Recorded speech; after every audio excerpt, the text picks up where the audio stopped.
38 জন ভারতীয়কে ইতিমধ্যে ইরান ফাঁসি দিয়েছে। সর্বপ্রথম একটু ভিডিও ক্লিপ শুনলেন, সম্পূর্ণ ভিডিওটি দেখার অনুরোধ রইল। এই ইরান আর ইসরায়েল নিয়ে কিন্তু তথ্য অনেক তথ্য, বাহিরের তথ্য, ভিতরে তথ্য, গোপন তথ্য, সব তথ্য কিন্তু ফাঁস হয়ে যাচ্ছে। দেখেন, এই ইরানে যে ইসরায়েলে যে হামলা করেছিল তার গোপন তথ্যগুলো ইরানে থাকা ভারতীয় নাগরিকরা তারা এই তথ্যগুলো দিত, কারণ দুটোটাই কিন্তু জাত ভাই, ডান্ডি যেটাকে ডান্ডি বলা হয় আর কি।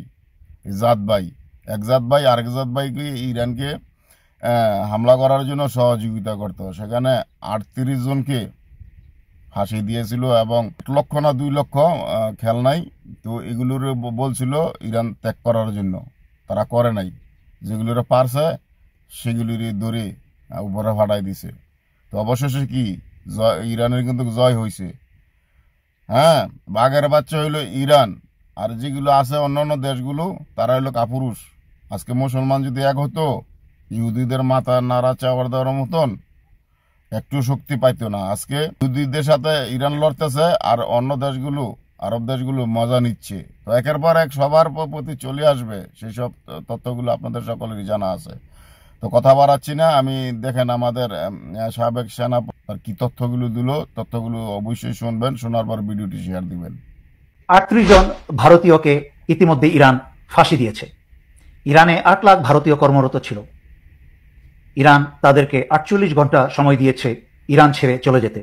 এখন আমি যেই কথাটি বলতে যাচ্ছি তা দুনিয়ার কোনো মিডিয়াতে আসে নাই, কিন্তু গোপন নির্ভরযোগ্য সূত্রে আমি এই সংবাদ পেয়েছি। তা হচ্ছে, এই যে ইরানের 5 জন বা 6 জন পরমাণু বিজ্ঞানী ইসরায়েল হত্যা করলো গুপ্তভাবে, ইরানের ভিতর থেকেই হত্যা করেছে।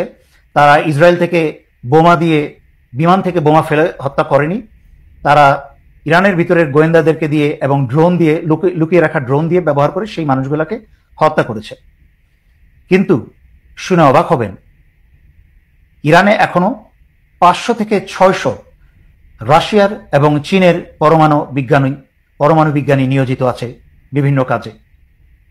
এবং ইরানের বিভিন্ন আণবিক কেন্দ্রগুলা কমসে কম 200 থেকে 300 রাশিয়ান সৈন্য সেগুলো পাহারা দিচ্ছে সরজমিনে।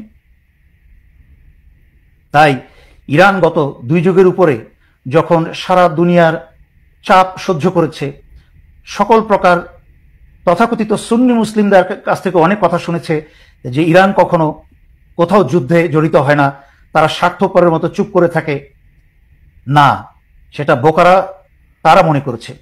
কিন্তু ইরান এই 2 যুগের উপরে চুপ করে থেকে নিজেরাই শুধু পড়াশোনা করে পরমাণু বিজ্ঞানী এবং অন্যান্য বিজ্ঞানী হয় নাই, তথ্য প্রযুক্তিতে বিভিন্ন বিজ্ঞানে তারা অনেক এগিয়ে গেছে এবং সারা দুনিয়াকে অবাক করে দিয়ে তারা আজকে এই জায়গায় পৌঁছেছে, যেটা আমেরিকা ইসরায়েল পর্যন্ত জানে না। ইসরায়েলের গোয়েন্দা বিভাগ মাসাদ বলতে আমরা পাগল হয়ে যাই, তারা এত শক্তিশালী। কিন্তু এখানেই প্রমাণ হয়ে যায় যে মাসাদ যতটুকু শক্তিশালী আমরা মনে করি আসলে ততটুকু শক্তিশালী না। মাসাদের খবরই নাই, ইরানের ভিতরে ছড়িয়ে আছে, অথচ মাসাদের খবরই নাই ইরানের নিউক্লিয়ার বোমা আছে। এবং তা কিন্তু 10টা, 20টা, 30টা বা 100টা না, তা প্রায় 1000 খানিকের মতো নিউক্লিয়ার হেড আছে ইরানের কাছে। সুতরাং দুনিয়ার যে কোনো দেশ ইরানের সাথে যদি পাঙ্গা নিতে যায়, সেই দেশ ধ্বংস হয়ে যাবে।